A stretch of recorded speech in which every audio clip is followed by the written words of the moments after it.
Well, hello, welcome to the channel. My name's Johnny, and you're watching Hillbilly Modeling. So this is going to be part 2 of our Russian heavy tank, JS-2, model 1944, by Tamiya, in 1/35th scale.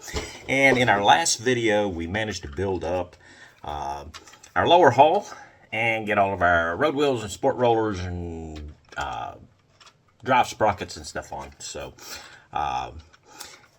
that looks good. And we also did our top row track sections. That's the very top section. It's got all that sag.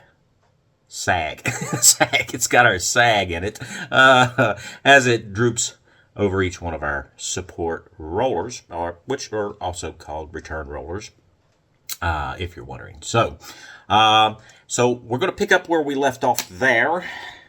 And that looks to be step 6. So we're moving on to step 7 in this video, where we're going to go ahead and start getting all of our track together. And hopefully everything works out. And we'll continue on with the build. So let's jump down to the bench and get started on this. Okay, so back to the instructions. Here we go. Let's see. Part 6 is where we built up these upper track runs here. And now we're going to go on to step 7, and we're going to finish off that track there. The whole idea is to leave these to where we can get them off and weather them and everything separately. So we've got the top sections, they're done, and that's very important because we're going to have to use that as the basis for making sure that everything connects up. And as you can see, they do alternate between 2 different types of track shoes here. So those links are going to alternate back and forth, and the same thing around our drive sprocket area. So we are working on the left, and as you can see, I did mark my jigs correctly, I think. So this is the left side, and that's kind of important because we want our tracks to be traveling in the correct direction. So as you can see here, we come up a little short over the drive sprocket, and I do want it to continue over top of the drive sprocket there. I think it's best to have our brake right there and then right over the top of the idler on the front there. So the first thing I'm going to do is I'm going to go ahead and mark this track with a black marker. And this is so that I can keep count of the track shoes that I'm going to be attaching to this upper piece. So we don't want to lose count and end up with the with the wrong number when we go to put the lower section of the track together. So once we get these tracks cemented into place, they may blend in very well with the rest of it, and we'll forget what we put and where we put it. So marking it, I think, is a good idea. So it looks like we need 2 track shoes over our drive sprocket and 1 over the front there, just like so.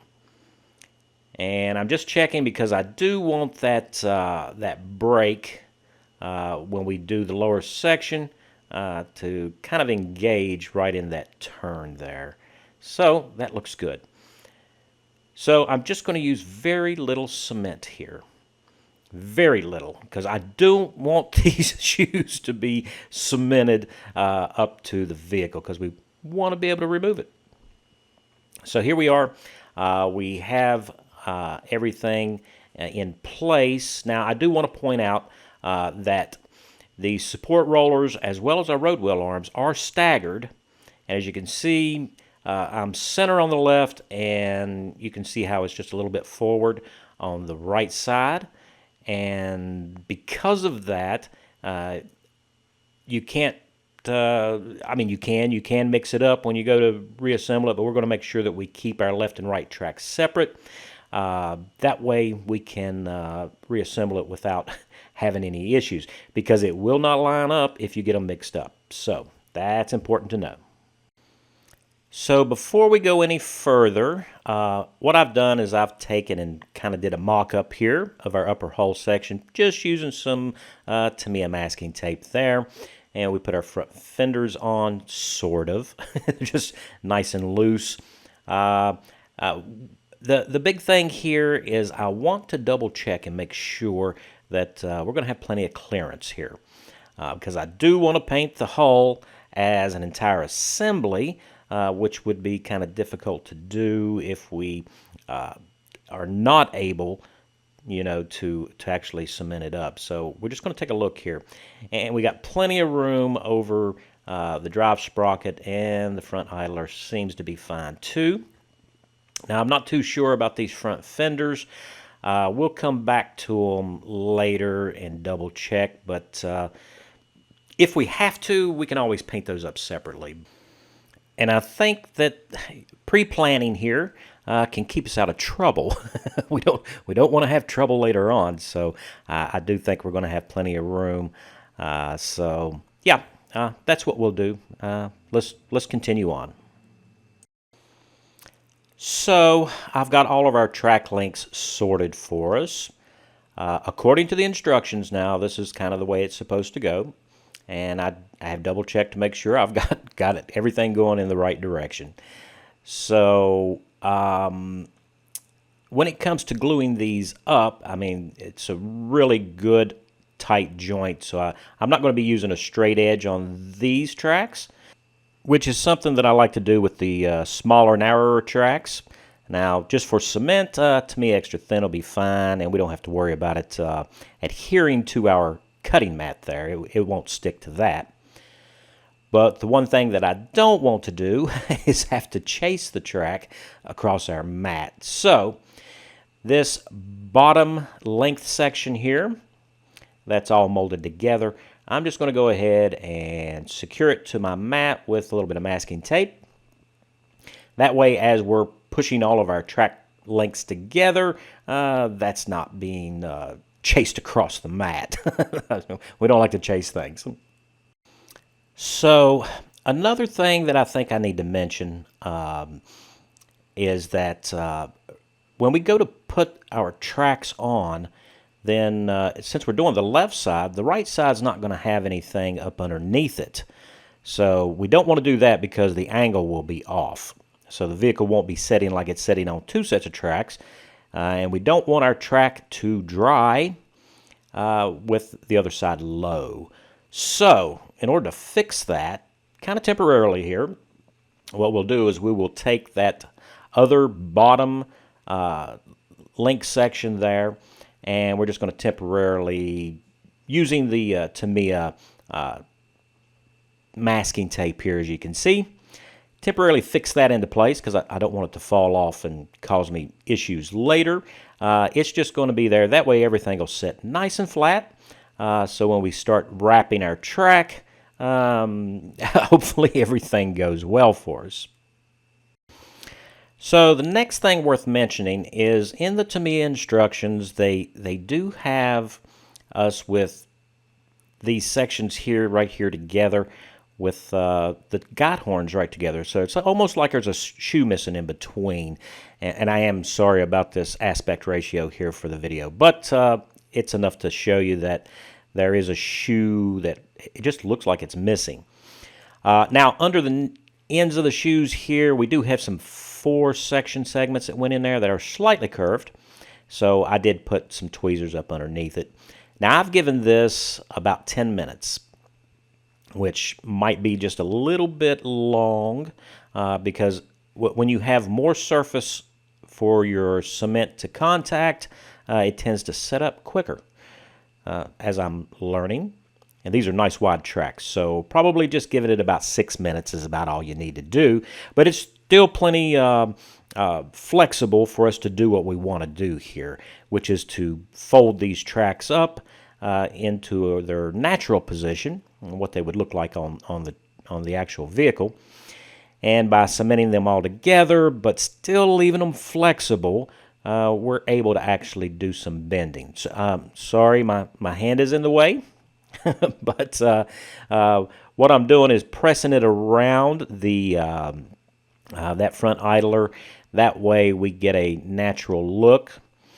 And if we have to, we can always take tweezers and give it a little tweak there That's why I say that I think I let it set just a little bit longer than it needed to be. But we'll just give it a little pinch there. We want a nice curved look there so that it looks natural. We don't want any real sharp angles here.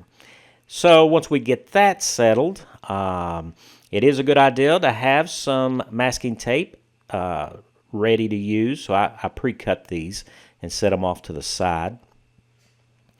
And we are going to pull that link there, that gap. We're going to fully engage the links and just secure it with the tape. And that'll hold everything in place for us. And that's keeping the shape there so that it doesn't spring away, and we'll be able to go ahead and work on our drive sprocket. And same thing here, we're just going to wrap that. If I can, I just want to make sure that our natural sag there is right over top of our rollers where it's supposed to be. And with the track wrapped around the drive sprocket there, it does appear that we are a track link short. And I was kind of wondering about that. Now, that's... I'm not going to claim responsibility for that. Because clearly in the instructions, to me it did leave out one of the shoes that didn't have the guide horn on it. So that would be the D3. I think D1 is the guide horns and D3 is the flat shoe. So, but that's okay. I mean, we're up over the drive sprocket and everything here. No matter which shoe you use, because there are extra shoes to put in there. We have plenty of that. It's not going to be noticeable, and it's going to be up underneath the fenders, so we can get away with it without having to go back and disassemble and break this track down just to reinsert that one shoe. And where the horns are doubled up down on that bottom last road wheel, it's inside the road wheel guide groove there. So we're not going to see that either, so that's not going to be a problem. And once everything is formed up to where it looks pretty good there, we're just going to go ahead and put our masking tape over top of it. Now we do have our drive sprocket teeth that's going to keep that natural space for the the missing shoe, which we'll correct after all of this has already set up, because we don't want to go back in and mess with it. As you can see there, the curvature looks good, so we're going to stick with that. So just to show you, I didn't really mess up, right? Well, I mean, I did, but I mean, Tamiya shows us with that one shoe missing, which I left out according to their instructions, and I kind of felt that was going to be wrong. So anyway, we're just going to insert a shoe at the drive sprocket side, and we'll be all right there. Now when it comes to the right side, just keep in mind that the shoe orientation is different than the illustration, because they do not show us how the right side is assembled, but it's the same number of shoes as the left side, so that's not the issue. Just make sure that you keep track of shoes that you might attach to the top section, like I did before with the marker and all that. So onto our upper hull, we will disassemble it here from our test fitting when we wanted to make sure that the tracks were going to fit okay and we'd be able to get those out again. So we'll go ahead and take this apart. And a quick look at our instructions here. The important thing here is we're supposed to be drilling some holes. And you can see it's got the little pin vise drill, and it's got our instructions there. It says drill holes. And I do want to make sure that I drill all the holes I'm supposed to. And as you can see, there's quite a few holes here. And this is where I make a mistake, which we will get back to later. But we also have a couple of holes that we need to drill in the sides here on the engine deck section. So I think the best thing to do, get everything oriented here, make sure that I'm marking the right ones. And so I'm just going to mark them on the inside where I want to drill the holes. That way, I'll make sure that there's a hole there, whether it's supposed to be or not. That's that's kind of what I'm thinking needs to be. Now the instructions weren't very clear here, and that was a little like a ejector pin there on the fender, and I marked that, but we're not going to be drilling that because what they were pointing to was on the inside, right there at my thumb. So that's what we want to be doing up underneath there. And I was kind of wondering why there would be a hole through the fender. So we're not gonna drill through the fender there. So yeah, I need to pay closer attention to my instructions. And then of course here the back section, we'll mark that too, just to make sure that we don't miss that, because that's kind of hard to locate later on once you get everything together. So I'm going to use my handy drill here and shoot us some holes through the front hull half, making sure not to have my hand behind the exit point of the drill, because this is a very sharp little drill bit. Now these are 1mm holes that we are drilling in yep, move the hand. So, don't need a band-aid yet. So yeah, we'll go ahead and punch these holes out. Now when it comes to the up underneath the turret ring there, that's kind of an issue. We're going to have to drill those by hand. So I'll have to pull out our drill bit and just give it a little pressure and a little bit of twist there. And as you can see, these bits are quite sharp. So it goes straight in with little to no problem at all. And we make sure we get the one on the opposite side and get that one drilled out. Now let's not forget about those two that goes into the rear corners here of the upper hull. We'll go ahead and drill those out as well. And it's always a good idea to go back over your instructions and take a look and make sure that you got all the holes drilled that you need to. So now we can actually start doing some assembly here. So we do have some vents to put in, some structure there that goes in from the underside at the engine deck. And we'll just cement those in. There is a left and a right. And the way they're tabbed, you can't really get them backwards, so that's great. You could always mark them, you know, if you want to, but they go in just fine. And we do have the, it's not a hatch, I guess it's the periscope assembly there. Kind of gives us that nice shadow look there. So we'll go ahead and put that in. Now, what I have here are some popsicle sticks, or they're also known as craft sticks. These are nice and straight ones. I made sure that I found nice straight ones because I don't want this glue joint here, or cement joint, to be to have a bow in it. So what we're going to do is we're going to go ahead and apply our cement, joining the rear section to the forward section there of our upper hull. And then we can go ahead and use those straight wooden pieces there to brace that while it cures. And we're just going to clamp that right along the fender. It seems like a good place, good secure place to put our clamps. And we will do this for the opposite side as well. We want to make sure that everything is nice and straight and flush.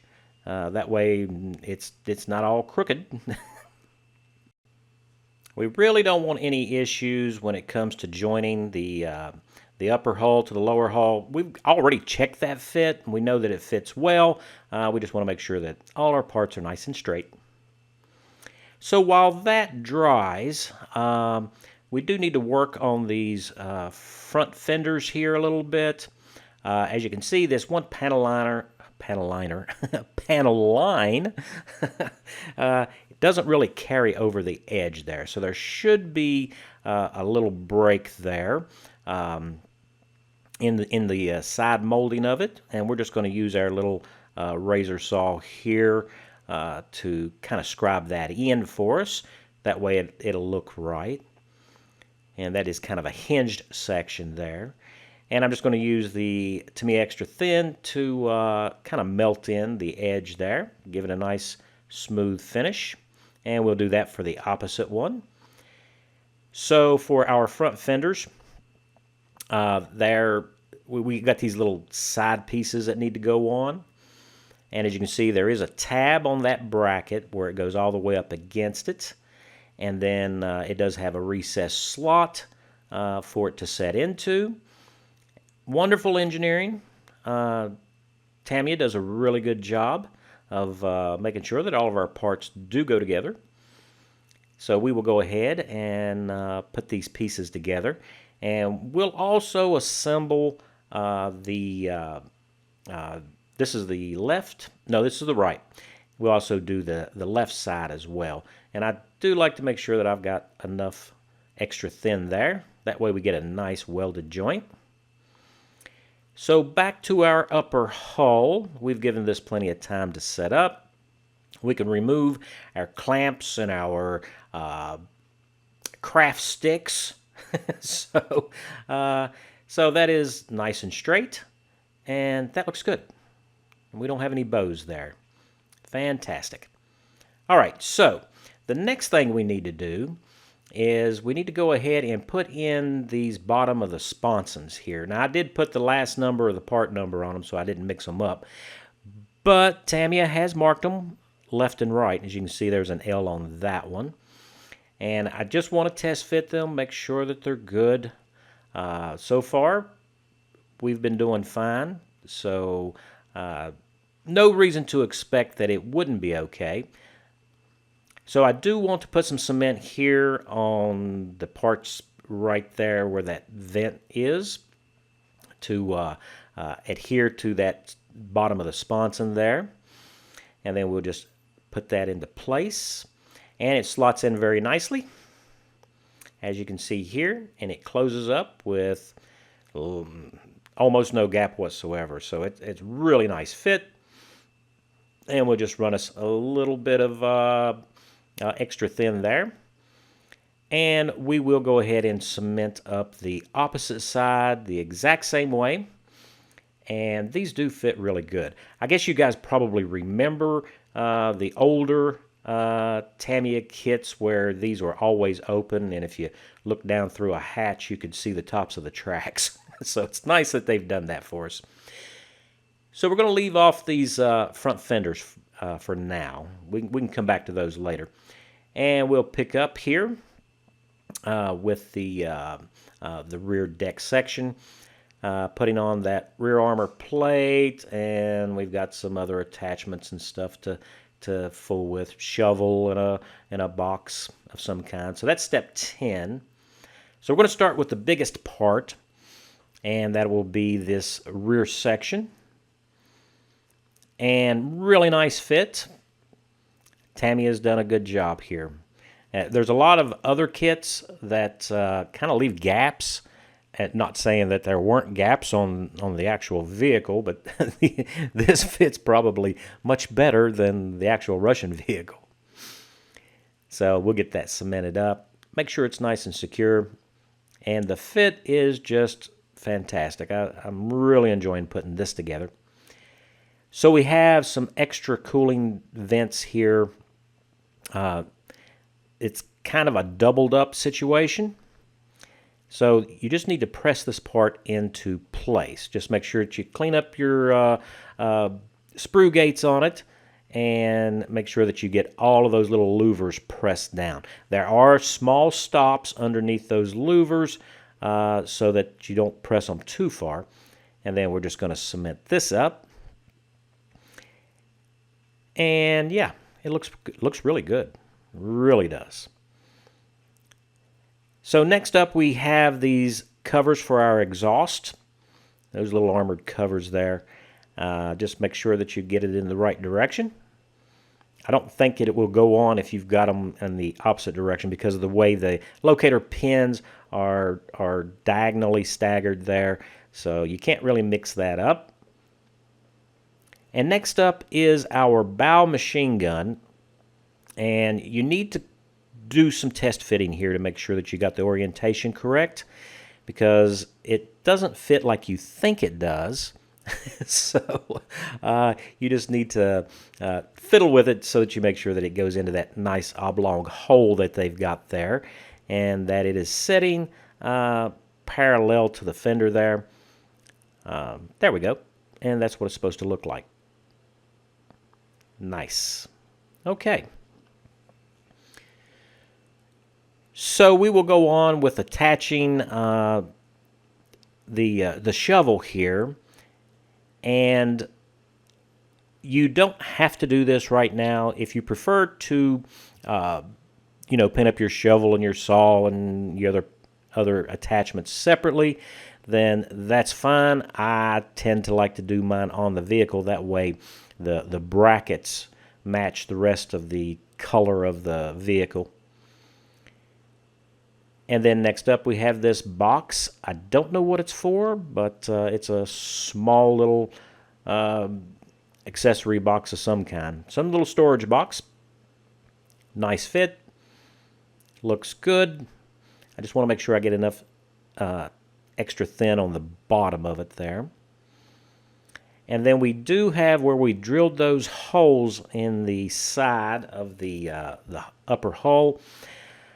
I'm not sure what these are. They just look like little pieces of pipe, but they might be blackout markers maybe. I don't know. If you guys know, let me know in the comments there. So we're going to go ahead and put the one on the same side that we're working on here. And it's another one of those little elbow pieces, which leads me to believe that they're actually for blackout operations. So we just want to make sure we get it lined up correctly. Now we do have a couple of nice big shackles, and I love shackles, but they sit into that pre-molded bracket right there on the front right fender, but we're going to leave them off. We're going to paint these separately and weather them separately. So I will go ahead and attach our travel lock here for the gun tube. Apparently, under most travel conditions, it's the gun tube was oriented over the rear deck. And then we do have a handle to go into place there. Very easy to do. Now, this handle's not tremendously small, so you can clean it up before you install it. And there it is. It's got nice long tabs on it though, so that's really nice. It really fully seats itself. So let's go back and look at our instructions again. These are PE grills that will go on. I'm just going to leave them off for now because I don't want to knock them off when we go to join our upper hull to the lower hull, because that glue is CA glue is kind of brittle. So we'll move on to step 11, and that is our headlight assembly and our horn. We also have our tow cable, and it is a nylon cord that they have included in the kit. I'm going to have to think about that. They do give us the length that we're supposed to cut it, and there are two of these. You will make up two of these. So let's go on to the headlight. Now, Tamiya doesn't put in clear parts for their armor kits. At least I've never built one of their armor kits that has any clear parts. So the bulb, the glass part, is just plastics. So we will just cement that into place because we're going to have to paint it anyway. And next up is the horn. It is a two-piece affair, as you can see here. I'm trying to fiddle with it here and get it lined up. Simple hole and peg attachment there. And the nice thing about the way they've molded this, we don't have to worry about, say, drilling out that bell end of the horn. So that's already molded up there for us. I just want to make sure it's sort of straight there. Okay, so looking at our headlights, I just now noticed, and this is where I made a boo-boo, depending upon which version you're actually building, will determine which holes you're supposed to drill, which I didn't really read that. Maybe you guys saw it. I kind of glazed over it. So I have 2 more holes in my front upper hole there than what I actually need. So according to whichever version you're building, and we are building A, so that's A. Those are the markings that I want to do. And the headlight and the horn are supposed to be on the left side. And I have drilled holes in both the left and the right. So I'm going to have to fill some holes. That's not a big deal, but I sure wish I'd have noticed that earlier. Saved us a little bit of work. So in order to fix that, on the right side, we will use some perfect plastic putty. And we're just going to fill up those little 1 millimeter holes. They should never be noticeable, you know, once we get them filled and smoothed out there. Now, I will take and put some extra plastic putty on the bottom side underneath here. It's never going to be seen, and what that will do is it'll also give us a little bit of extra material in there that as this dries and shrinks a little bit, we won't have any divots there. So we'll be able to clean that up nicely once it dries. So with that done, we will go ahead and start working on the left side of the vehicle. We've got a saw and a toolbox to put on. So let's do the toolbox first. We'll get that set down. There's 2 little tabs for it to set over. And I just like to hold it with my finger in case the brush on the extra thin wants to pull it up. Now we do have the saw. Now you can paint the saw off the vehicle and then put it on later. However, it does have kind of a guard across the bottom there that's part of the bracket that's on the vehicle. And I kind of want that to match the rest of the paint job, so of the vehicle itself. So not that that's that big of a deal.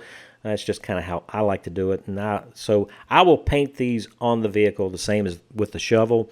But if you prefer to have your tools painted up separately because it's easier for you, then that's fine. There's nothing wrong with that. So I did do a quick search on Google trying to figure out what these little elbows really are. And I couldn't find anything right away, and some of the explanations on some of this stuff was very convoluted, so which is probably a problem that most of you find.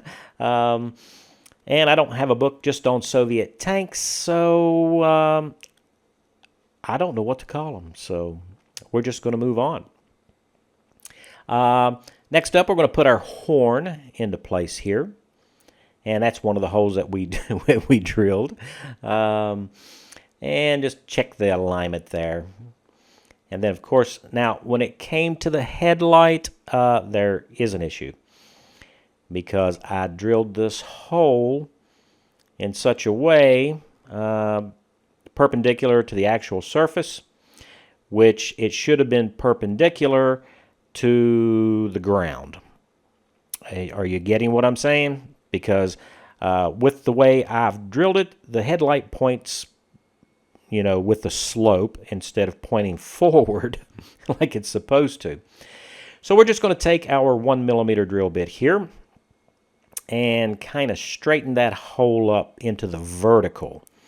Because with the hole being vertical, then the pin that's on the on our light mount there will actually go and engage, not at an angle, but I mean it's at an angle to the slope, but it'll be horizontal to the ground like we're supposed to be. So yeah, I need to straighten that hole up, and even though we did put a little bit of cement in it, it's not that big of a deal. Just want to make sure that we get it. There we go. All right, so that looks much better. Now we do have these little covers that goes over the periscopes here, which is a detail that a lot of the model manufacturers tend to leave out. And in the older Tamiya kits, they tend to leave these out too, but they have included them in this kit, which is really nice. Next up, we do have some lifting rings here. One for that hatch that goes, well, actually there's two of them for the hatch over top of the engine. So we will put both of those on. And yeah, my fat fingers are in the way. Sorry about that. And it's just a pin that slides down into the locator hole. And then we also have the same loops over those circular removable plates there on the rear of the vehicle. So we'll go ahead and put those into place as well. And there's one either side there, as you can see. And I kind of want mine to, you know, sort of dangle down like gravity would would suggest it should be. So we'll put those on. And then we have I don't know, some little round piece here, and I have no idea what it is. It could be part of the blackout. Is it the black? It's got to be the blackout tail light, because even the T34 had a blackout tail light. So I'm thinking that's what it is. Now, when it comes to our fuel tanks, and, well, our cables, we're going to leave those off for a bit, but we do have the fuel tanks left and right, and there's the ones for the right side. We are just going to put the brackets on. So, yeah. And the reason why I want to do that is because I want to be able to paint these without having a big issue with it. Now, I still haven't cleaned up the seams from the last video there on our our external fuel tanks, but we are going to use the fuel tank as a jig to kind of keep our spacing correct. And we'll just slot our brackets in, and there they are, cemented into place. And we'll go ahead and do this with all four of our tanks. Now remember, we're not cementing the tanks to the brackets yet. Okay, we'll do that during final assembly. So with that installed, we will go ahead and do the other three tanks. Okay, let's go back to our perfect plastic putty. I just love saying it. And a little bit of water and a cotton swab here, and we'll start dressing up around the edges here of where we filled those holes that we drilled that we didn't have to. So we'll clean those up, and they clean up nice and easy. We just want to make sure that we don't remove too much of the PPP out of the hole there. We just want to make sure it's just flush, and that should suffice. So easy cleanup, easy peasy. We've fixed our mistake. Now I've given this some time to set up. We can go ahead and remove those tanks. We're going to paint those separately, and we still have to do some work on them anyway, some sanding. So step 12 also includes joining the upper and lower hull, so no better time than the present. I think we're ready. So I am going to put a little bit of that extra thin there to help soften the the polystyrene there, and we will run some more after we actually get it joined together, and we'll do the rear armor plate as well, just to make it a little bit more grabby. is that a good word? Grabby. So just like in our test fitting, it lines up just fine. Just make sure that we get it kind of snapped into place, and you do need to pay attention to those front support roller arms, because they are you can be a little bit offset, so you need to make sure that you've got it all the way down. So before we take the tracks off, I am going to go ahead and cement one of these fenders on. And I'm doing it right now because a little bit of cement and just a moment to allow it to stick into place, and then we can go ahead and remove our tracks. And if that front fender gives us any trouble, it's not been on there long enough to actually adhere well enough that we won't be able to get it off. So that's the ideal behind that. I just want to make sure that the track pulls off out from underneath it there. So yeah, just looking at our clearance, seems to be fine, and our front track comes out from under the fender just fine. So we'll be able to glue the other front fender on as well. Now when it comes to taking our top section of the track out, because of those really aggressive sags that we have in there, when you roll it back and forth, it kind of binds a little bit, but that's okay. We've got plenty of room to just pull off those support rollers, and then the track will just come right out. So that's something to remember when we get ready to reassemble, is we need to slide the track in first and then put the support rollers in. So we do need to keep track of our tracks. And the way we're going to do this, I'm just going to take a piece of card, mark it left for the left side. I know it's a hillbilly system, so I know you guys are astonished, as I am. So I don't want them to slide off the card though. So we are going to go ahead and secure it with a little bit of masking tape. And we'll do this for the right side as well, because we don't want to mix up these sides, especially getting the wrong top section with the wrong bottom and all that. So that's kind of important to keep separated. Well, okay. We have our upper hole joined to the lower hole, and the gap closed up very easily. Let me see if I can get this. Yeah. So between the bathtub style hole and the sponson there, a little bit of Tamiya extra thin, just push it together, and that gap, it had a little hairline gap, and it just totally disappeared, as you can see there. So yeah, really, really nice fit there. Now we haven't put on our PE yet, but we can get to that. That's got plenty of time for that. And we did get our tracks all sorted here, the right and the left, and we've got them secure, so we know which side they go to. Now, so we still have the PE to do for the lower hull, and we still have clean up these fuel cells. Fuel tanks. I hadn't got around to that yet, but we'll get it. A little bit of sanding, and they'll be ready to go. So that's going to wrap up part 2. Hope you enjoyed the video, and special thanks to all my subscribers. Because of you guys that I keep making these videos, and I hope that you enjoyed this one. And if you're new to the channel, I hope today I earned your subscription. So until I see you guys again next Friday, you guys stay safe.